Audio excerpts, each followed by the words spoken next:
nous nous partirons maintenant pour notre élément illustratif. Vous savez, aujourd'hui, c'est jeudi, nous parlons de santé.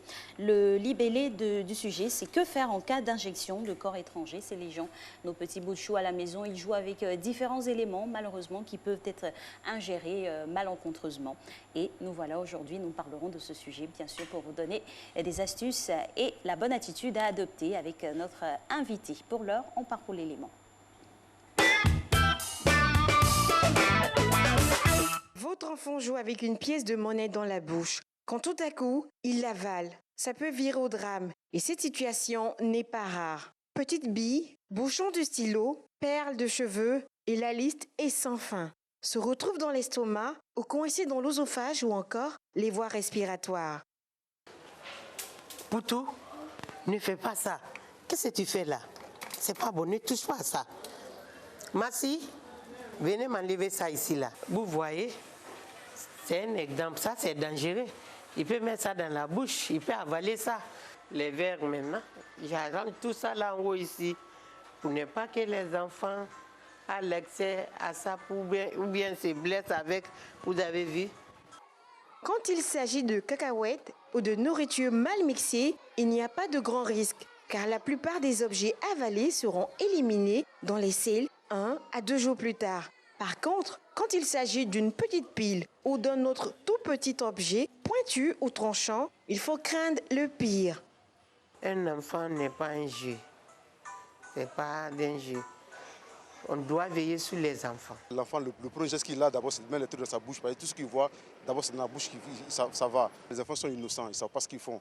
Donc, si on ne les surveille pas, qu'ils mettent quelque chose dans la bouche, nous, d'abord, on va dépenser. Et puis, on va plus souffrir et même les enfants. Ils ne savent pas. C'est lui qui prend un objet, il met dans la bouche. Ça va le pour lui, c'est pas. C'est à simplement mis quelque chose dans la bouche. Donc, si on les surveille mieux, je pense bien qu'on va éviter beaucoup de choses.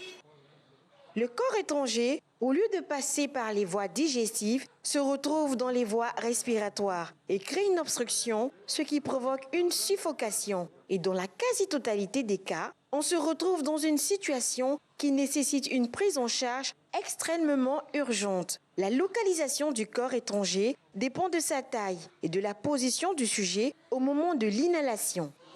J'ai déjà vécu ce cas. Il y a même pas longtemps de cela, ça fait maintenant 2 semaines.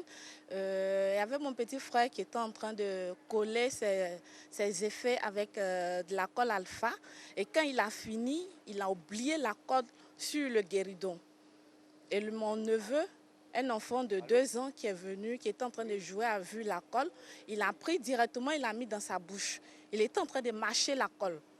Et la colle vraiment l'a brûlé, il a commencé à crier, il a même vomi. Moi, avant même que la scène ne se présente, je mangeais de l'arachide avec lui.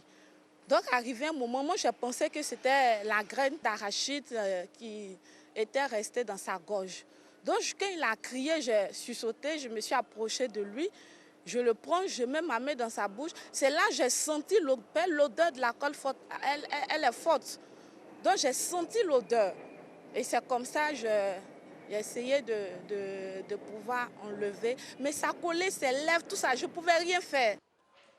Pour limiter les risques, l'enfant doit toujours rester sous surveillance. Il suffit le plus souvent de quelques secondes pour avaler un objet. Les objets de petite taille, tranchants ou non, doivent être rangés hors de sa portée, tout comme les autres produits toxiques.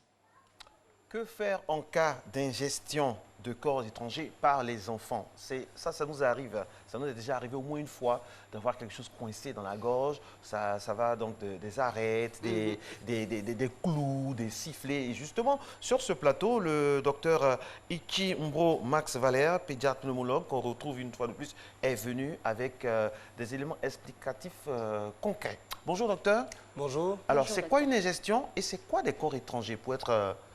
bonjour à vous, joyeux Noël à vous, joyeux Noël à toute la Côte d'Ivoire. Merci. Alors, l'organisme est fait comme ça, il y a ce qu'on appelle un réflexe protecteur, je vais aller doucement pour qu'on comprenne, qui fait que lorsqu'on avale, normalement il y a au niveau du larynx, le larynx vous avez la projection à partir de votre pomme d'Adam là. Pour les hommes et pour les femmes? Il y en a toujours, mais c'est tout petit, vous ne sentez pas trop. Merci beaucoup. Alors, il y a ce qu'on appelle les bandes ventriculaires qui soutiennent les cordes vocales, qui se referment. et donc qui permettent aux aliments de descendre dans l'œsophage, aller dans l'estomac sans que ça passe dans les poumons. Alors, il peut arriver que dans certaines circonstances qui vont en fait générer une ouverture de ces cordes vocales-là, l'aliment ou l'objet qui est dans la bouche au cours d'une inspiration, donc une entrée d'air dans les poumons, parte avec un élément étranger. Alors, donc le corps étranger intrabronchique se définit comme étant en fait la pénétration dans les voies aériennes inférieures d'un objet. Un objet solide pour la plupart du temps. D'accord. Solide, quoique il y a des objets liquides dangereux. Oui, on peut faire une fausse route en buvant de l'eau. C'est moins dangereux si ce n'est pas en quantité. Mais c'est si très incommodant également. Ah oui, ah oui. Et les objets solides, c'est encore plus dangereux. Alors, cela peut arriver dans plusieurs circonstances. Communément, lorsqu'on est enfant, on nous dit ne parle pas la bouche pleine. Oui. En fait, ce n'est pas seulement l'effet désagréable d'entendre ce bruit-là, mais ça peut aussi vous sauver la vie. Parce que lorsque l'aliment est dans la bouche que vous voulez parler, alors les cordes vocales s'ouvrent et l'aliment peut descendre dans les poumons. Ça peut être par exemple lors d'une surprise. Alors vous avez un objet dans la bouche, on vous effraie, alors vous prenez une grande bouffée d'air, ça part, excusez-moi. Ça peut être au coup d'un choc. En général, ce sont toutes ces circonstances-là qui vont générer une grande entrée d'air dans les poumons qui va entraîner cet objet. Alors vous, dans votre fonction, vous avez sûrement rencontré plusieurs types d'injections de corps étrangers. On peut citer ce que vous avez trouvé à l'intérieur de... Qu'est-ce qu'on trouve généralement? J'imagine la liste.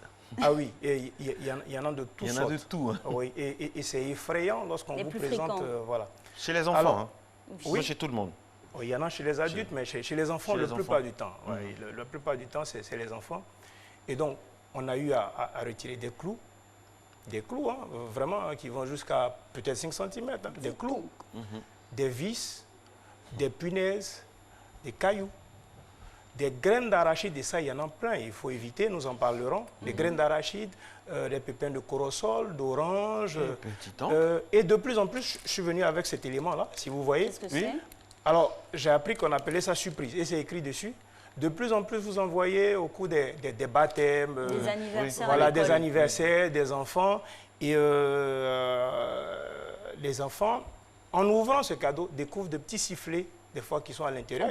On peut l'ouvrir et voir oui, ce qu'il y a à l'intérieur. Comme c'est surprise, je ne sais pas exactement ce qu'il y a dedans. On sera tous surpris. C'est pour ça que... Mais là, c'est devenu un peu difficile. Je n'ai pas l'habitude de manipuler. C'est pas grave, on explique. Bon, voilà. Donnez, on va ouvrir pour vous pendant que vous expliquez. Essayez, je n'ai pas envie d'utiliser mes dents. Je ne sais pas d'où ça sort. S'il y en a. Alors, donc, tester. Il y a des bonbons dedans, paraît-il. Il y a des petits sifflets.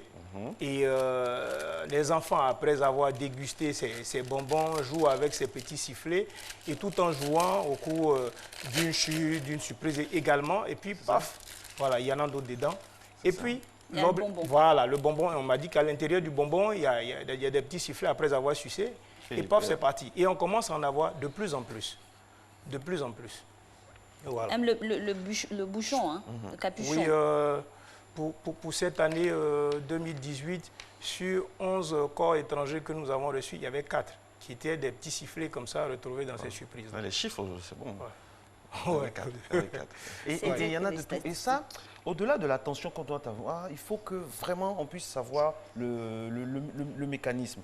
Alors, quand c'est comme ça, on sait qu'il peut y avoir ingestion de corps étrangers, on connaît le genre de corps étranger. Alors maintenant, à côté de ça, quelles sont les attitudes quand ça survient? Parce que là, on est en période de fête, les enfants sont surexcités. Les premiers réflexes à avoir. Alors, il faut comprendre un peu déjà les symptômes qui surviennent lorsque vous inhalez.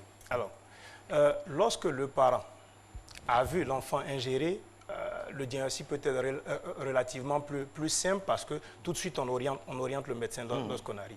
Mais il faut comprendre que chaque fois qu'un objet étranger descend dans les voies respiratoires, il y a ce qu'on appelle le syndrome de pénétration. Alors, c'est un accès de toux, donc des toux répétés, en fait, rebelles avec une difficulté à respirer, une sensation d'étouffement.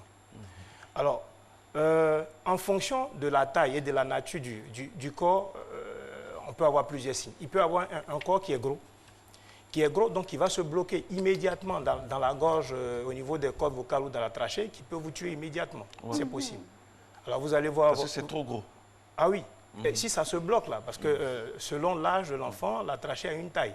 Si vous prenez un objet qui ferme totalement, ça vous met en état d'asphyxie. Absolument. Voilà, donc ça peut vous tuer dans les minutes qui suivent.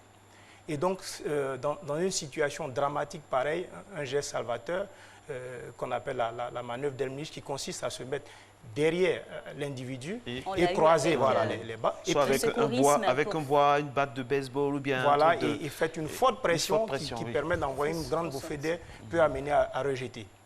Des fois, l'enfant ou l'individu, au coup des quintes de tout, peut même ramener l'objet s'il est tout petit. Docteur, on dit que, petite digression, on dit que l'alcool et l'aspirine, ça peut provoquer ça aussi. Quand on a bu beaucoup, comprendre l'aspirine, ça peut provoquer cette sensation d'être étouffé là. L'alcool, là vous êtes en train de vous intoxiquer. Oui.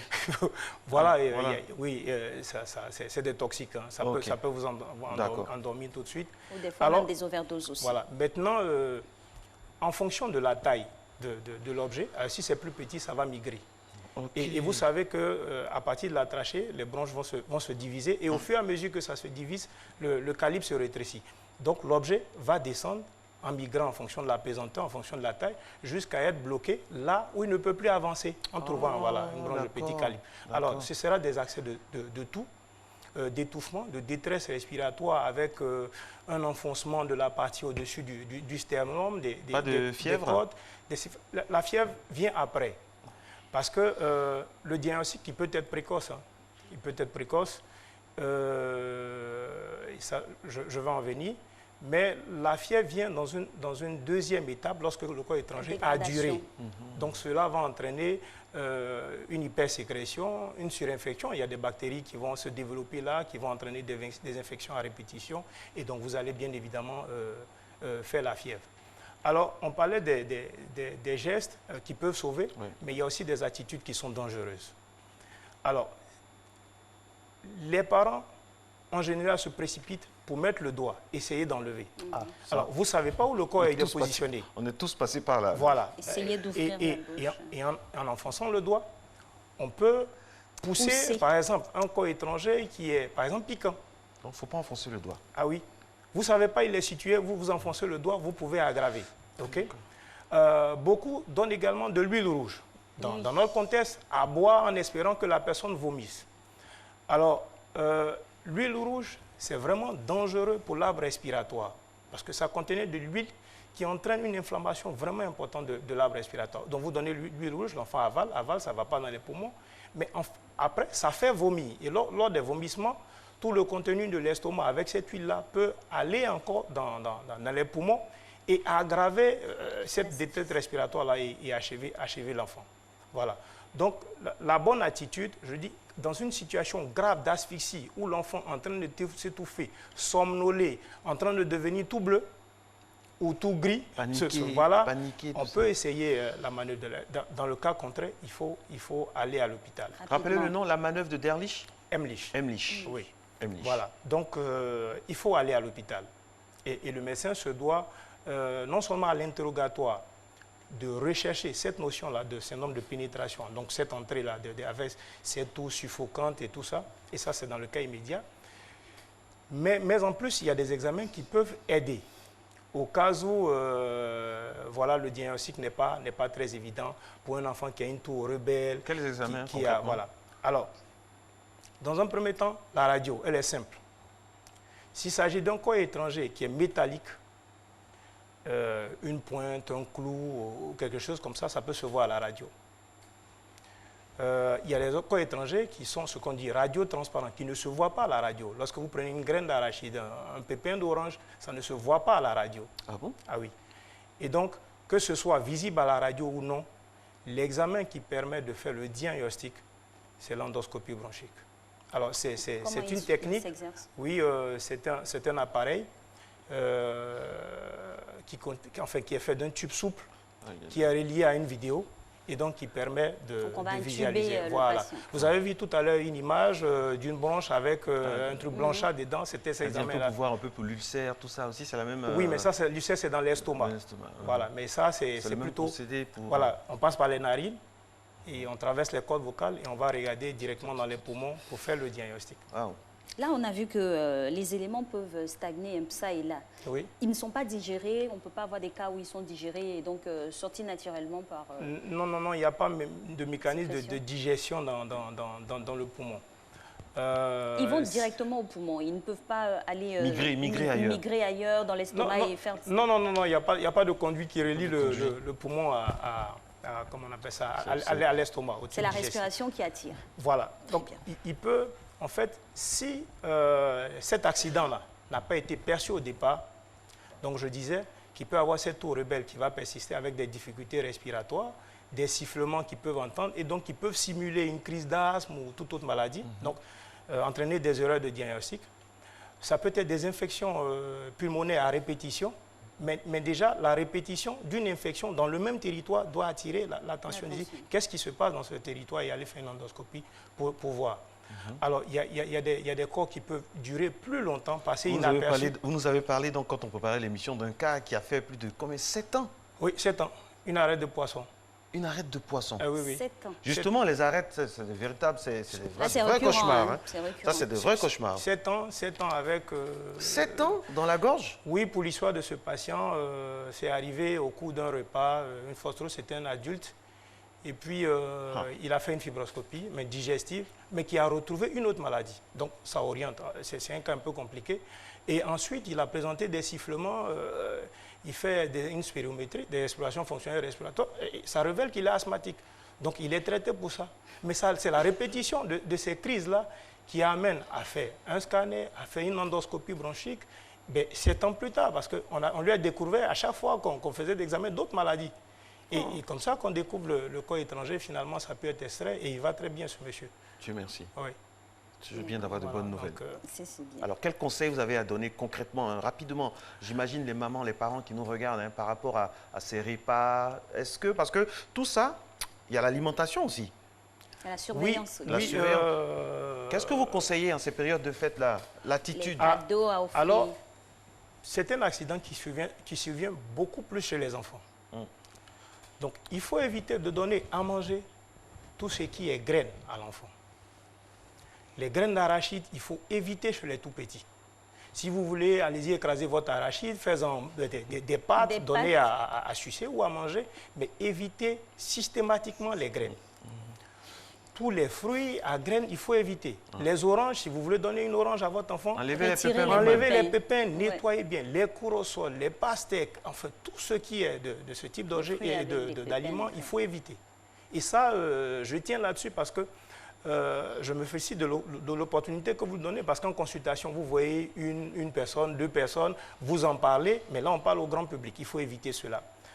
C'est ça la marque de Matin Bonheur. Voilà. Parlez aux Ivoiriens directement. Les mamans de plus en plus aiment faire des tresses avec des perles dans les cheveux des petites filles. Il faut éviter. Il y a des écoles même à juste titre qui interdisent cela. Ah oui, il faut éviter. Moi j'en parle chaque fois que j'en vois en consultation, mais il faut éviter systématiquement parce qu'on en a trouvé. Et c'est extrêmement difficile d'aller les chercher. Donc il faut éviter. Il faut éviter de laisser traîner tout ce qui est clous, punaises, pointes, piles de montres ou tout ce que vous voulez, tous les objets. Parce qu'à partir de 5 mois déjà, l'enfant commence à acquérir l'appréhension. Et tout ce qu'il prend, il porte à la bouche. Tout ce qu'il porte, il prend, il porte à la bouche. Donc il faut éviter tout cela. Et lorsqu'il a déjà mis dans la bouche, il faut aller calmement s'approcher de l'enfant pour lui demander d'enlever ou enlever tranquillement l'objet. Si vous criez, enlève ça, vous l'effrayez. Et en l'effrayant, il prend une grande bouffée d'air qui va amener l'objet dans les poumons. C'est vrai. Voilà, donc c'est des attitudes qu'il faut, éviter. C'est très important. Voilà. Il faut garder son sang-froid. Garder son sang-froid. Surtout les mamans. S'approcher. Mon fils, c'est ma pas fille, évident. faut calmement détourner son attention. Le sang fait un tour là. Détourner son attention et puis... Il y a aussi les papas. Oui, je sais. Je vais l'attaquer. Il y a aussi les papas. Mais donc il y a ces attitudes-là qu'il faut éviter. Et franchement, donner des conseils à l'enfant. Je donne mon exemple. Mon premier fils, pendant longtemps, au primaire, je mettais dans ses fiches d'école allergie à l'arachide. Juste pour ne pas qu'il soit amené à manger. Oui, il n'était pas allergique à l'arachide, mais je ne voulais pas, parce que c'est une hantise. L'arachide contient de l'huile et quand ça détient, ça va créer une inflammation qui va bloquer ce corps, ça va entraîner des infections Répéter, c'est hyper dangereux. Alors, on rappelle au public que ce dont nous parlons, c'est très important parce que nous, en Afrique, on a tendance à voir que c'est de la sorcellerie quand on mange. Non, c'est des choses concrètes qu'on peut éviter. C'est la raison pour laquelle on en parle vraiment de façon lointaine ou de façon proche. Il faut faire attention à ce qu'on mange. Pour les enfants, aujourd'hui, on en parle, mais de façon indubitable, ça concerne également les grands. Les repas. L'atmosphère des repas. On a parlé des enfants, on va profiter aussi de parler des grands, puisqu'il nous reste seulement 3 minutes. 3 minutes. Oui, Qu'est-ce que vous conseillez? Là, il y aura le réveillon, on va aller à fond la caisse. Oui, qu'est-ce qu'on fait? les grands compléments. Vous savez, dans notre culture, nous avons bien mangé le poisson. Ça. Et c'est en fin de repas, nous nous délectons des os. Voilà, les arêtes de poisson, la tête, les os de poulet, nous les croquons et voilà. Et donc pendant ces fêtes, on bavarde autour du repas, les gens s'empivent d'alcool qui altèrent un peu la conscience, on ne voit pas trop bien ce qu'on est en train de faire. Donc c'est des attitudes qui sont dangereuses. Vous verrez par exemple en Europe, les gens presque systématiquement enlèvent les arêtes des poissons avant de les vendre. Enlève les os des poulets avant. Voilà. En fait, quand on commence à avoir des problèmes, il faut prendre des mesures pour éviter ces problèmes-là. Donc, nettoyez bien vos poissons avant d'en donner aux enfants. Ne servez pas du poisson avec des arêtes pleins, avec les os aux enfants, c'est hyper dangereux. La précaution pour les enfants et pour les adultes, parce que... Oui, mais les adultes, c'est ce que je dis. On va sortir aussi tous les arêtes. Oui, ce monsieur Des fois, il y a un petit nectar à l'intérieur. Ce monsieur dont je parle, c'est son repas copieux avec du mâchoiron. Et puis, bon, voilà, c'est comme ça que c'est parti. Ça, c'est un point sensible, ça. Oui. Voilà, donc, il faut éviter ça aussi. Donc, éviter quoi? De manger du mâchoiron? Mais enlever les os avant de mettre dans la bouche. Docteur, vous êtes sûr qu'on peut enlever tout? Ou faire attention, simplement, quand on mâche, il faut... Il n'y a pas de riz zéro. Mais tant qu'on peut éviter, évitons. D'accord. On a nos habitudes culinaires. La sauce graine qui fait un bon bouillon, on ne voit pas trop ce qu'il y a dedans. La sauce junglée qui est bien noire. Alors, on a les recettes, docteur, on a les recettes de grand-mère. Quelles sont les recettes du docteur Ichi? Des astuces, là, tout de suite, avant d'aller à l'hôpital. Tout de suite. S'il y a un souci, qu'est-ce qu'on fait concrètement? On a isolé l'huile rouge. Oui. On a éliminé l'huile rouge, c'est pas basse, c'est pas un basse, il n'y a rien, tout ça. Qu'est-ce qu'on fait concrètement? Alors, je vous ai expliqué tout de suite. Si votre enfant a pris un corps étranger, qu'il est, comment on appelle ça, qu'il est en train de s'asphyxier immédiatement, cette manœuvre dont on a parlé, en fait, qui est une mesure de secours qu'on peut apprendre. Mais en dehors, je conseille vivement qu'on consulte à l'hôpital. Il faut pouvoir examiner parce qu'il y a des corps qui peuvent être bloqués juste dans la gorge. Et ça, vous allez avoir un enfant qui suffoque, qui salive abondamment. Ça veut dire que c'est quelque part bloqué dans le carrefour là, aérodigestif. Et donc, il n'arrive même pas à avaler. Ça fatigue, ça fait tellement pitié qu'on voit un enfant Mais comme ça. lorsque il se met à tousser abondamment et à suffoquer... C'est que c'est dans les poumons. Voilà, prenez-le, amenez-le à l'hôpital et je pense qu'il sera orienté là où il faut pour que le diagnostic soit fait et que ce soit extrait. Mais la meilleure technique, c'est la technique endoscopique qui est certes invasive, mais qui permet de sortir sans cicatrice. Mais il y a les formes évoluées dont on parlait tout à l'heure, parce qu'on a eu, je m'en souviens, un enfant qui est arrivé, il n'avait que 4 ans, mais ça a tellement duré que ça détruit son poumon. Wow. Donc le poumon a été opéré et enlevé carrément parce qu'il n'y avait plus rien, c'était détruit. Donc on peut avoir des situations dramatiques comme cela. Autre manœuvre aussi qu'il ne faut pas faire. Pour terminer. Voilà. S'il est en train de suffoquer comme cela, alors il faut éviter de le renverser en le prenant par les pieds comme ça et puis taper sur sa poitrine. C'est les méthodes à l'ancienne. Oui. Par chance, si l'objet est tout petit, ça peut descendre, mais ça peut, en migrant, venir se bloquer en dessous des cordes vocales et ça l'asphyxie. Vous avez voulu enlever, mais là, vous l'avez asphyxié. C'est même meilleur que ça reste au niveau d'un poumon. Voilà, je ne dis pas que c'est bon, mais il y a encore l'autre poumon qui va respirer le temps qu'on puisse aller extraire. Beaucoup de choses à dire. Merci, docteur Ichi. Oui. Merci beaucoup. Merci beaucoup. C'est moi qui vous remercie. C'est Monsieur Topo. On va manger, on va bien s'amuser, mais attention, on va tout faire pour éviter les drames. Personne ne vivra de mauvaises fêtes. Tout le monde va passer de très, très bonnes fêtes. Pour aujourd'hui, c'est fini, Alix. Exactement. Donc, les indications sont de mise pour aujourd'hui et pour l'avenir. Nous, on vous retrouve demain déjà pour terminer cette semaine, cette dernière semaine du mois de décembre. Et on se revoit le lundi avec beaucoup de joie pour la dernière. préparez-vous à rire au maximum. Préparez-vous à vivre de grands moments de pur bonheur. Pour cette 12e édition de Bonjour, la RTI vous offre 2 dates avec vos humoristes préférés, avec le Bifort le 28 décembre 2018 à l'Atrie 20 et le 29 décembre à la salle Anoumabo du Palais de la Culture de Trècheville. Bonjour 2019, 2 dates, 2 spectacles inédits et explosifs. À suivre.